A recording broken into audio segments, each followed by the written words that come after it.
vamos a empezar ahora con la iglesia de Tiatira, hermano. Estamos mirando el mensaje a las 7 iglesias. El lunes que viene, hermano, vamos a dejar a otro hermano ministro que siga con la enseñanza. Después voy a volver a retomar la enseñanza, hermano, sobre las 7 iglesias para después ya estar entrando al capítulo 4, capítulo 5 del libro de Apocalipsis.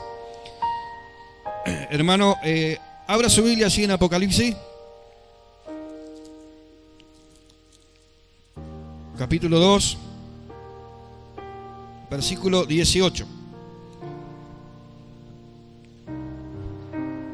A ver, hermano, ¿se acuerda lo que habíamos enseñado estos lunes pasados? ¿Cuántos se acuerdan, hermano? ¿Cuántos miembros llegó a tener la iglesia de Éfeso? 500.000 miembros casi dice la historia que llegó a tener esa iglesia. Fue la iglesia central de esa parte de Asia. Una iglesia que empieza con 12 hombres y termina con 500.000 casi. Impresionante, hermano. De ahí, de esa iglesia, se cree que salen misioneros a toda esa parte de Asia, que ahora es Turquía. Toda esa parte es Turquía ahora, hermano. Usted que ve es Turquía, es la parte de donde estaban las 7 iglesias de Asia. Y de ahí salen hombres, se desparraman por todos lados y empiezan a llevar el mensaje del evangelio. Llevan el evangelio a la iglesia de Esmirna, a la iglesia de Pérgamo. Y también se cree, hermano, que la iglesia de Tiatira fue fundada, hermano, por algunos de esos misioneros. Amén. Leemos la palabra del Señor en esta noche, Apocalipsis 2, capítulo 18. Y escribe al ángel de la iglesia en Tiatira. Vemos que el ángel de la iglesia se refiere al pastor. Amén. Acá está haciendo una metáfora del pastor. Y habla, dice, al ángel de la iglesia. No es un ángel en sí, amén, sino se refiere al pastor, al líder de la iglesia. El que tiene ojos como llama de fuego y pies semejantes al bronce bruñido, dice esto. Sabemos que los ojos del Señor, hermano, cuando dice llama de fuego, también está diciendo que Él ve todo, que no hay nada que pueda estar oculto delante de Él, hermano. Amén. No hay nada oculto delante del Señor, Él ve todo. Lo que nosotros no podemos ver, el Señor lo ve. Y cuando habla sobre sus pies semejantes al bronce, amén. El bronce en la Biblia es símbolo de juicio también, hermano. Amén. Un día el Señor va a juzgar las naciones, amén. Después vamos a ver eso también, hermano. Dice la palabra del Señor: yo conozco tus obras. ¿Qué conoce el Señor? El Señor conoce nuestras obras, hermano. Amén. Lo que usted hace para la obra del Señor, el Señor lo conoce. Y amor, y fe, servicio, y tu paciencia, y que tus obras posteras son más que las primeras. Miramos ahí, hermano. La Biblia dice que Él conoce nuestras obras. Amén. ¿Cuántos dicen amén, hermano? Tenía cosas importantes esta iglesia. Vamos a resaltar algunas de las virtudes. Primero, hermano, vamos a entrar en el contexto de dónde estaba esta iglesia. Esta iglesia estaba aproximadamente a 54 kilómetros de Pérgamo, de la iglesia anterior. Esta iglesia, de las 7 iglesias, es la iglesia más pequeña con menos miembros. En ese tiempo, esa ciudad, hermano, era una ciudad de paso, la ciudad de Tiatira. Una ciudad donde quedaba el paso a todos. O sea, estaba en un lugar estratégico para el comercio. Un lugar importante para los comerciantes. Entonces, los que iban a otra ciudad a hacer sus negocios, a hacer su trabajo, sí o sí, muchos tenían que pasar por Tiatira. Porque era una ciudad que se encontraba en ese lugar muy estratégico. Amén. En esa ciudad, hermano, el trabajo principal era la lana. Había fabricantes de ropa, por ejemplo. En esa ciudad, hermano, había tintoreros, por ejemplo. Ahí era donde se trabajaba y se tenía, era un lugar especial. Había talabarteros también, curtidores, alfareros, panaderos, tintoreros. Pero también había traficantes de esclavos que iban a ir a vender sus esclavos. Como sabía que pasaban de todo el mundo, pasaban por ahí. En ese tiempo se usaba al esclavo. Gracias a Dios que ya no hay. Ahora somos esclavos, pero esclavos de Cristo. Amén. Entonces, era una ciudad que tenía muchos tipos de actividades. Ahora, ¿qué pasaba en la ciudad? En esa ciudad había gremios representantes de cada actividad. O sea, para que usted pueda entender, había sindicatos en ese tiempo ya, miren. Ya había sindicatos en ese tiempo. Y sabe que cada sindicato, que representaba cada actividad laboral que se hacía en ese lugar, tenían un patrono, un dios patrono de cada sindicato. Entonces, ellos tenían sus fiestas que hacían los sindicatos, los gremios de cada rama laboral, donde sacrificaban también, hacían sacrificio. La palabra Tiatira quiere decir sacrificio constante o un sacrificio sin cesar, o dar siempre sacrificio. Esos tres símbolos tiene la palabra Tiatira. Esos tres símbolos: ofrecer continuamente sacrificio. Y en ese lugar, cada gremio, cada sindicato tenía su patrón, tenía su Dios, podríamos decir. Y de esta manera ellos ofrecían sus sacrificios. Entonces, calculo en este lugar estaba la iglesia del Señor. Entonces, ¿qué pasaba ahí? Había influencia de todas esas cosas, actividades que se hacían también en la iglesia. El mundo influye a veces sin darnos cuenta en la iglesia del Señor. La filosofía del mundo, la idiosincrasia del mundo, las costumbres del mundo, muchas veces, hermano, influyen en la iglesia del Señor. Hace poco, creo que se celebró el Día de los Enamorados, que dice. Halloween también, pero hace poco creo que fue el Día de los Enamorados. Si nosotros supiéramos el paganismo que hay detrás de eso, ¿no? Pero a mí me sorprendió a veces cristianos que no lo hacen por querer, lo hacen por la ignorancia, porque es una filosofía totalmente mundana y pagana. Totalmente, hermano. Amén. Pero eso a veces, sin darnos cuenta, influye, porque nosotros de nuestra esposa estamos enamorados todos los días. Sí que puede haber un día especial como nuestro aniversario, pero a veces, hermano, no nos damos cuenta que esas cosas influyen en la iglesia. Y no sabemos el origen que trae eso, o sea, el origen pagano de esa fiesta o de esas cosas que se celebran. Esto, algo parecido, sucedía en la iglesia de Tiatira.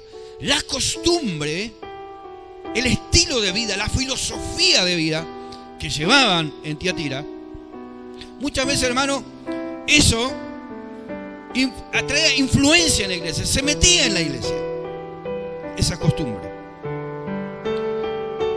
Ahora, lo que me llama la atención son las virtudes de esta iglesia, que el Señor se la recalca. Ella tenía, por ejemplo, una de las virtudes más grandes que puede tener la iglesia. Aparte de las obras, era una iglesia que tenía amor. Y cuando dice la palabra del Señor, tus obras, amor y fe y servicio y tu paciencia, 4 cosas el Señor le va a decir y le va a recalcar a la iglesia de Tiatira, que sobresalían en la iglesia de Tiatira. El amor. El amor, hermano, es la base más importante que tiene que tener la iglesia, sobre todo los dones del Espíritu. El amor. Porque el apóstol Pablo, si usted quiere leerlo después en 1 Corintios, el apóstol Pablo en capítulo 13 va a enumerar todos los dones del Espíritu. Se pudo tener el don de lengua, puedo profetizar, puedo hacer que los montes se trasladen al mar, puedo tener todos los dones, pero si no tengo amor, no me sirve de nada.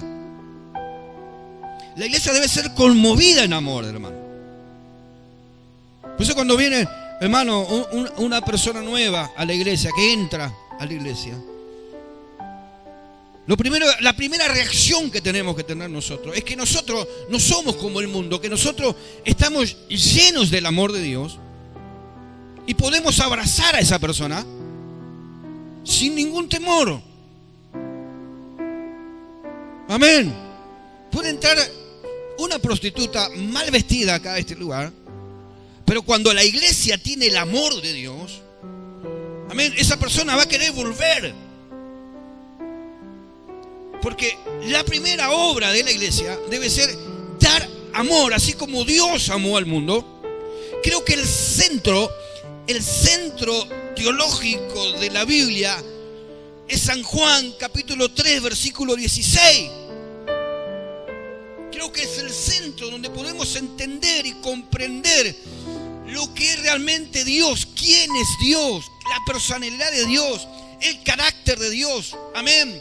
Lo que Dios es realmente lo podemos encontrar en San Juan capítulo 3 versículo 16. Y creo que si todos los predicadores del mundo hoy subiéramos delante del trono del Señor y le diríamos: Señor, danos un mensaje para la humanidad, danos un mensaje para la tierra, creo que el Señor nos daría San Juan capítulo 3 versículo 16. Porque de tal manera amó Dios al mundo que envió a su Hijo, amén, para que todo aquel que en él crea no se pierda, mas tenga vida eterna.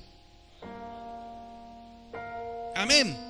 Una de las fuerzas más poderosas que provienen de Dios es el amor. Amén. Dar amor al prójimo, amar a mi hermano. ¿Cuánto aman a su hermano? No, otra vez no lo pasa.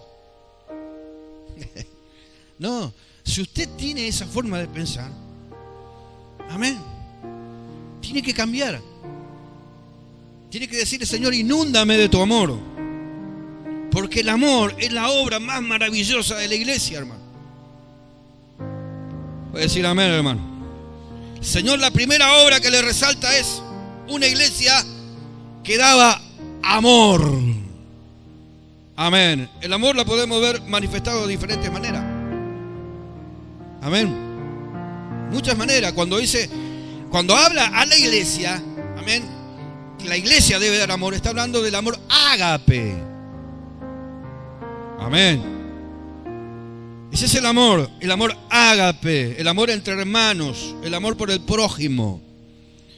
Nosotros como seres humanos manifestamos el amor de diferentes maneras. Nuestras emociones se manifiestan de diferentes maneras. Usted dice: yo amo a mi hijo. Claro que amamos a nuestro hijo. El amor hacia nuestro hijo es diferente al amor que manifestamos, por ejemplo, a nuestra esposa. Amén. Son diferentes maneras de amar. Expresamos amar de diferentes maneras. Usted puede amar a un amigo, pero nunca el amor va a ser manifiesto como el amor a su hijo o como el amor a su hermano espiritual o carnal también. Entonces, expresamos nuestro amor de diferentes maneras. Cuando la Biblia dice: de tal manera amó Dios al mundo, en el original del griego dice que no, lo que está diciendo ahí: no hay otra manera de amar, no existe. Esa manera de amar solamente le pertenece a Dios. Solamente Dios ama así. Solamente Él hace eso. ¿Cuánto dicen gloria a Dios, hermano? Por eso la iglesia debe manifestar el amor de Dios, hermano. Una iglesia que tiene amor, que manifiesta el amor de Dios, es una iglesia, hermano, que va a ser bendecida. ¿Cuánto dicen gloria a Dios? Y a su nombre. Entonces, esa era la virtud que tenía. También, la virtud que tenía esta iglesia era una iglesia que tenía servicio. Amén. La iglesia debe ser servicial. No solamente servicial entre nosotros acá, sino servicial en la sociedad afuera. Amén. Debemos ser serviciales en la sociedad. ¿Por qué? Porque la Biblia dice que Jesús no vino a ser servido, sino vino a servir. Y esa es la obra de la iglesia. Tenemos que servir. Amén. Hay lugares, hermano, y yo quiero recalcar esto, que los pastores, los siervos de Dios merecen respeto. Amén. Merecen respeto, los ministros, los pastores, los siervos de Dios merecen ser respetados. Todos merecemos el mismo respeto, porque somos todos delante de Dios. Amén. Pero hay lugares donde se lo idolatra al hombre, donde le sirven al hombre. Y el siervo de Dios no está para ser servido, está para servir. Quiero decirle a alguno acá en esta noche, si alguno anhela ser siervo de Dios, nosotros hemos llamado a servir, no a ser servido.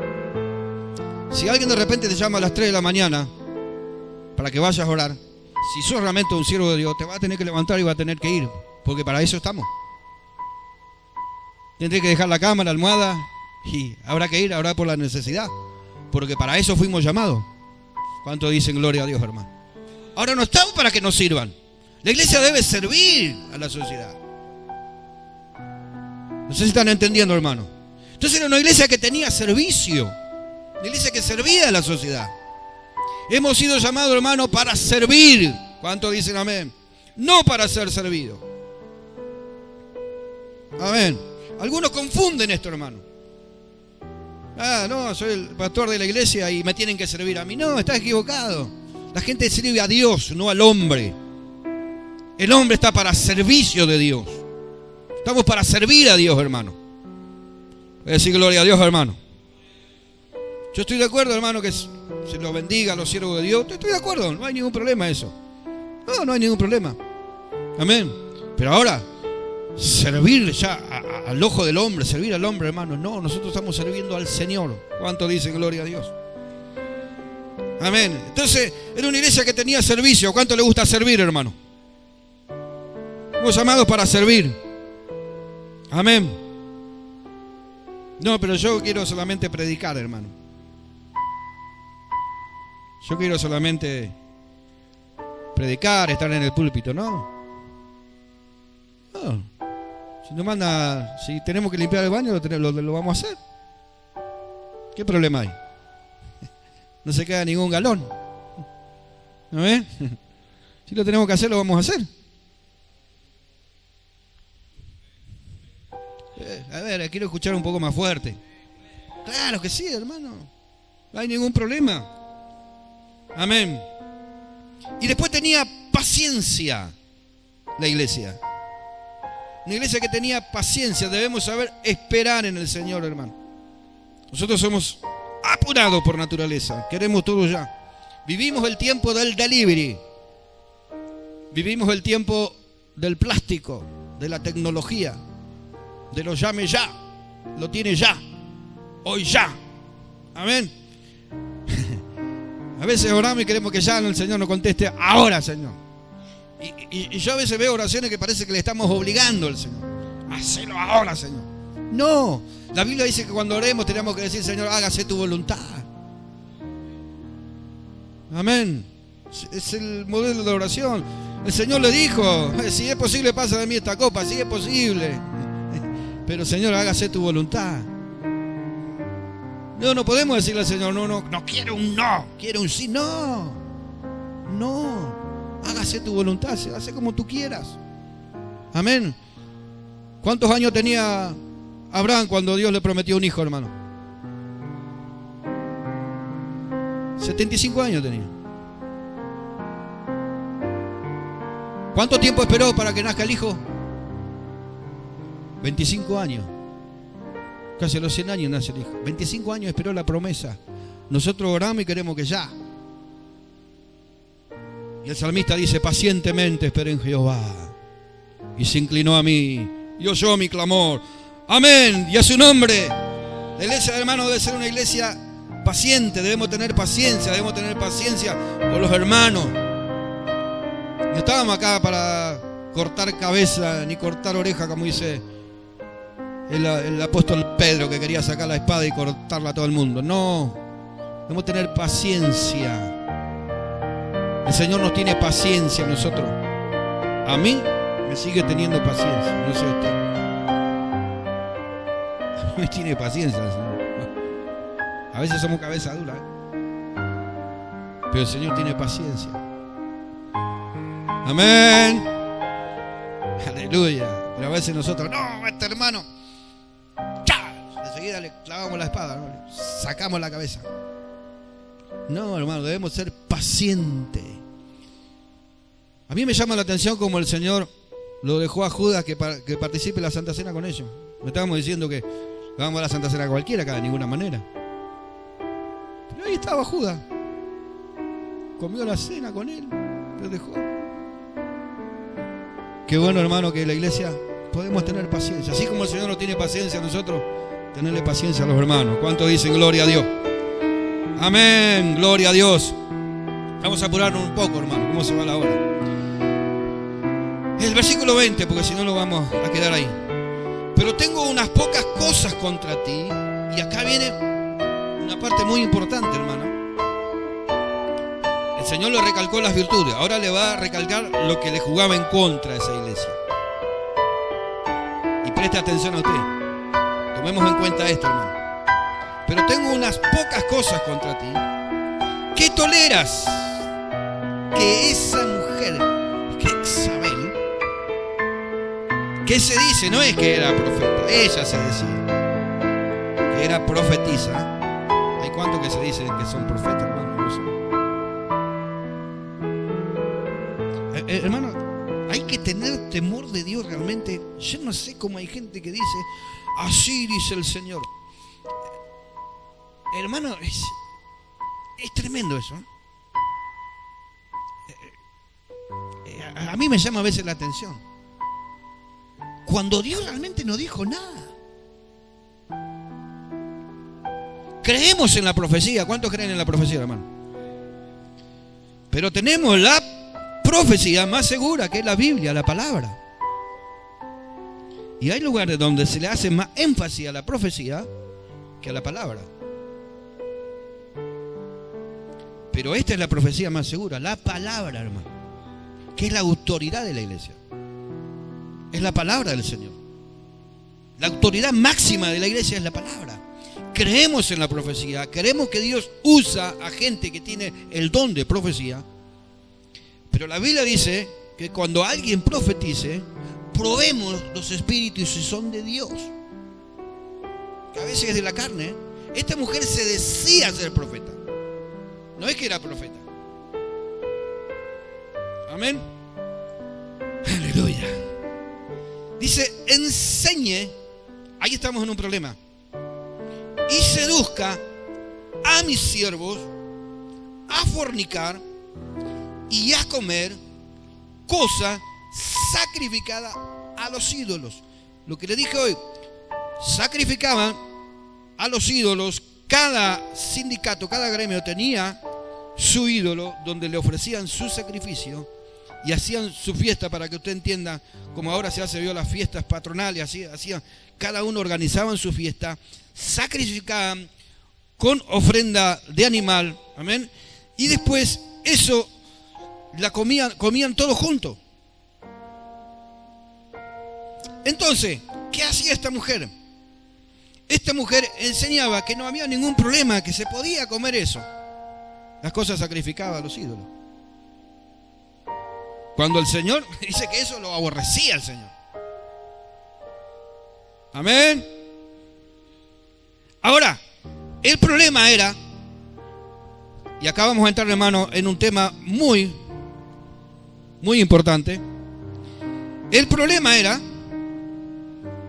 que la Biblia pruebe determinante, y yo quiero, hermano, tomar esto que es nuestra herramienta, que se llama la hermenéutica, para interpretar a la luz de la palabra y a la luz del Espíritu Santo correctamente estos textos que vamos a leer ahora. Quiero que un hermano lea 1 de Timoteo capítulo 2 versículo 12. Por favor. ¿Cuántos dicen amén, hermano? 1 Timoteo capítulo 2 versículo 12. Si no, lo leo yo. Porque no permito. A ver, lo leemos a la luz de la palabra y del Espíritu, y vamos a usar también una herramienta que es la herramienta de la hermenéutica. porque no permito a la mujer enseñar. ¿Dice así su Biblia? No sé si dice así su Biblia. Ni ejercer dominio sobre el hombre, sino estar en silencio. A ver, aquellos que tuvieron la hermenéutica. Este texto, escúcheme, este texto es literal. Es literal. No hay ninguna metáfora. Acá tanto, escucha hermano, tanto cuesta entender esto. Es un texto literal. No tiene una explicación donde vamos a encontrar una alegoría, una metáfora o un problema cultural de la época. Es literal el texto. Y un texto cuando es literal y está en las bases de doctrina, es un texto doctrinal, es una carta doctrinal a Timoteo. Amén. No tiene variación, no tiene por qué cambiarse. No está hablando de un problema cultural o de un problema filosófico, sino está hablando específicamente un tema doctrinal con un texto absoluto. No quiere decir esto que la mujer no puede predicar, puede tener su culto de hermana y puede predicar, no hay ningún problema. Puede predicar en la calle, evangelizar. Ahora, no puede enseñar donde hay siervos de Dios, porque es una falta de respeto a la palabra. Estamos violentando la palabra. No estamos diciendo que la mujer es menos que el hombre o que la mujer es más. Estamos hablando de un orden de Dios. Un orden natural de Dios. Pero cuando nosotros hacemos esto, violentamos la palabra. La violentamos. La anulamos. Estamos literalmente tachando este texto de la Biblia. Esta mujer tenía un problema porque el Señor no toleraba eso, porque iba en contra de la palabra de Dios, de los mandamientos del Señor. Entonces, ¿cómo nosotros contextualizamos este texto? En el capítulo 3 del mismo libro de Timoteo. El contexto puede estar antes o puede estar después. Entonces, palabra fiel, si alguno anhela obispado, buena obra desea, pero es necesario que el obispo dice, no está hablando del obispo, está hablando del obispo. Y ahí va a encontrar usted, para no detenernos tanto, en los requisitos de un ministro que tiene que ser marido de una sola mujer. No está hablando mujer de un solo marido. Vivimos, hermano, en la época donde el feminismo ha tomado la sociedad por completo y el feminismo se ha metido dentro de la iglesia. No estamos hablando del feminismo en el buen sentido de la palabra, sino en el mal sentido usado por esta, hermano, ideología nueva que se metió en la sociedad y que influyó en la iglesia. Cuando tomó fuerza, hermano, el feminismo, cuando esta mujer, Simone de Beauvoir, que era una francesa, escribió un libro sobre el feminismo, y ella empezó a influenciar la sociedad a través de su ideología, que no tiene fundamentos bíblicos. Creemos que la mujer tiene el mismo valor que el hombre. No es que es más que el hombre y menos que el hombre y que nosotros somos más, pero que también creemos en un orden establecido de Dios, donde Dios establece todas las cosas en un orden. Amén. Si Dios le hizo una compañera a Adán, es porque necesitaba una compañera. Solo no podía. Nosotros solo no podemos. Necesitamos de nuestra compañera. Por eso quiero decirle a mi hermano que mi esposa ya llegó, pero no vino ahora porque le pusieron el aire acondicionado en el micro y vino mal. Amén. Pero necesitamos, hermano. Claro que necesitamos. ¿Qué hace Satanás, hermano? Satanás es el primer intérprete de la palabra. ¿Sabía usted? Nadie había interpretado la palabra hasta que en el huerto del Edén Satanás quiere interpretar lo que dijo Dios y lo interpreta al revés. Yo creo que era para hacer una alegoría. Era un día maravilloso, espléndido en el huerto del Edén. Y aparece,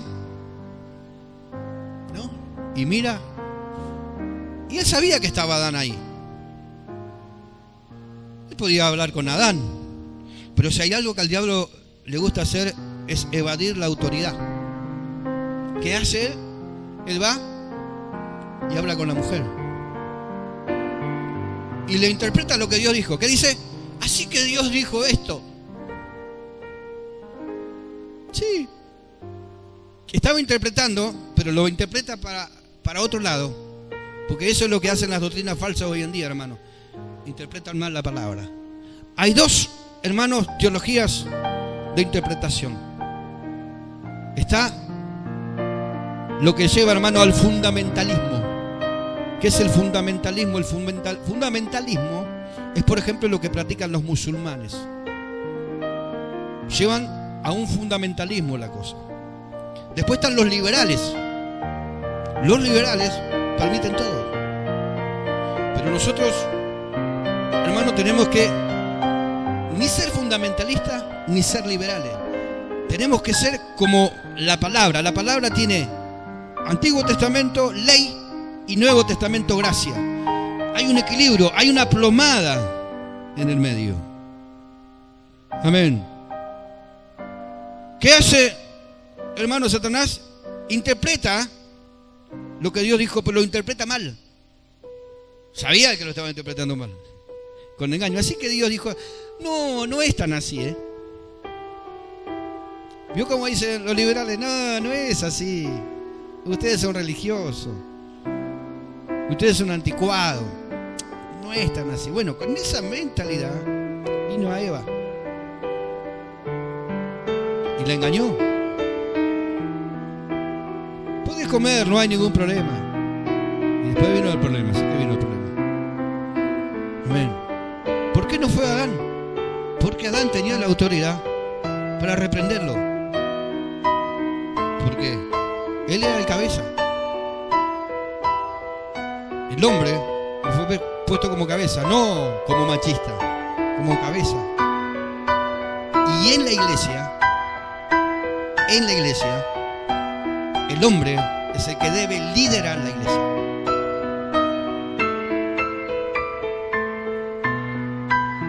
No quiere decir que la mujer no puede predicar, no puede testificar, no. Dios tiene un orden. Por eso la Biblia, hermano, no respalda en ningún momento que la mujer puede ser pastora de la iglesia. No hay un texto bíblico fundamentado, no hay una interpretación teológica tomando todas las herramientas, amén, que nos ayudan a interpretar la palabra. Primero, la luz del Espíritu Santo, la hermenéutica, amén, también es una herramienta que nos ayuda a interpretar correctamente la palabra del Señor. Y algunos dicen, no, porque Rebeca, porque aquella jueza, no. Y te llevan al Antiguo Testamento, donde no había, hermano, una iglesia fundamentada, donde no había una doctrina apostólica. Nosotros estamos ahora en la iglesia del Señor, donde tenemos una doctrina apostólica de la palabra del Señor, donde estamos fundamentados sobre una doctrina eclesiástica, sobre una iglesia, hermano, que no tiene nada que ver, hermano, con los sacerdotes de antes, con lo que se hacía antes, amén, con el tema de las danzas y todo eso que hacía el pueblo de Israel. No, nosotros ahora somos la iglesia del Señor y tenemos una doctrina, tenemos una base bíblica de la palabra de Dios, amén, para practicar doctrinas bíblicas en la iglesia. Y no hay ningún texto que fundamente esto. Los hablé con maestros que decían que eran maestros de la palabra, lo hablé con pastores de iglesias muy grandes, amén, y le dije, deme un texto bíblico con un fundamento bíblico, bajo lo que ustedes también hablan, que es la hermenéutica y el entendimiento teológico de la palabra. Y ninguno me supo dar un texto específico, bíblico, literal, que diga que la mujer puede ser pastora en la iglesia. Si alguno de ustedes acá lo tiene, dígame, porque yo no lo encontré. Amén. Y si el Señor no toleraba eso, no, porque no lo toleraba, si no, ahora tampoco. Entonces, ¿dónde, hermano, interpretan esa cosa? ¿Sabe por qué? Porque se metió el feminismo, la filosofía del feminismo. Nosotros no queremos tener sometida a la mujer de ninguna manera. No. Tiene toda la libertad las hermanas para servir a Dios. Ahora lo que no pueden hacer es liderar la iglesia. No puede. Si en algún lugar va una mujer, amén, predica el evangelio y en ese lugar se abre una puerta, la mujer puede estar un tiempo ahí hasta que venga un hombre y tome el liderazgo de la obra del Señor. ¿Están entendiendo, hermano? Primera de Corintios 14, 33, podemos leerlo hasta el 40 eso. Aleluya, ¿cuántos dicen gloria a Dios, hermano? Primera de Corintios 14, 33 al 40. ¿Quiere leerlo, hermano Leo?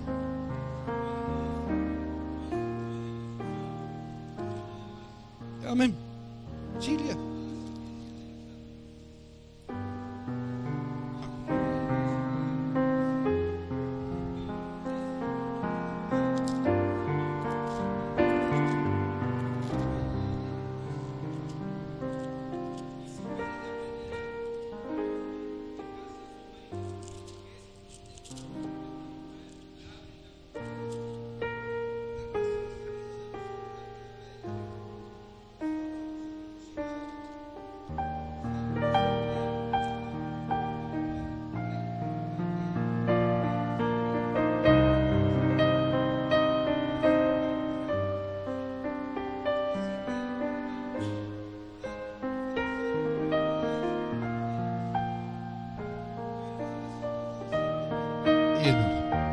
Amén. Así dice el apóstol Pablo, enseñando a la iglesia. Amén. Si alguno se cree profeta o espiritual, reconozca lo que dice el apóstol Pablo. Que lo que escribo, amén, es mandamiento de ¿quién? ¿De Pablo?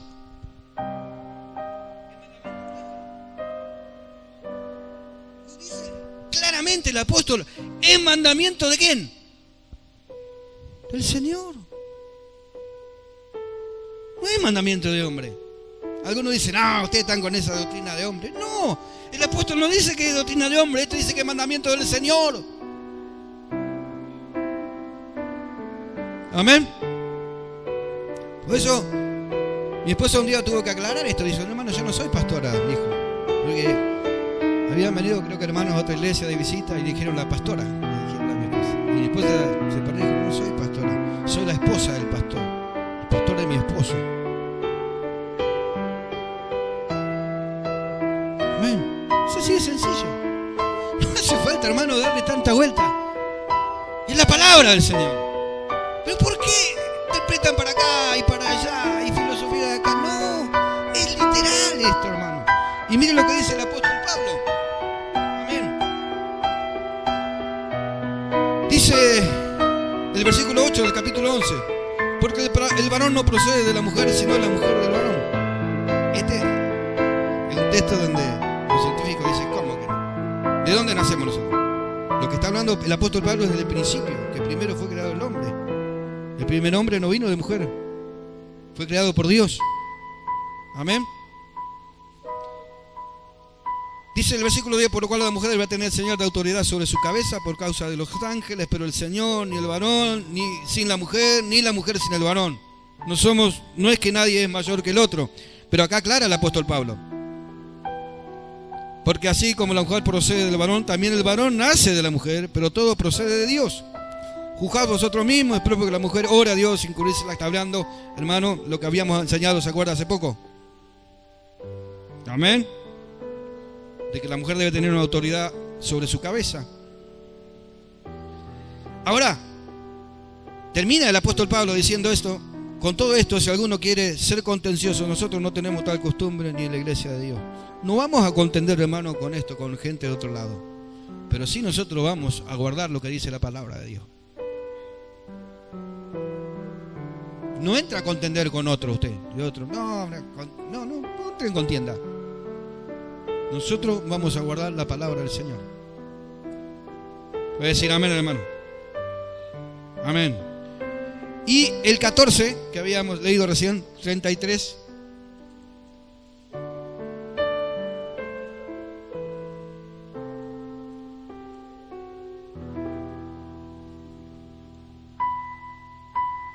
¿Qué dice el apóstol Pablo? Aleluya. Son temas importantes, hermano, que la iglesia debe saber. Amén.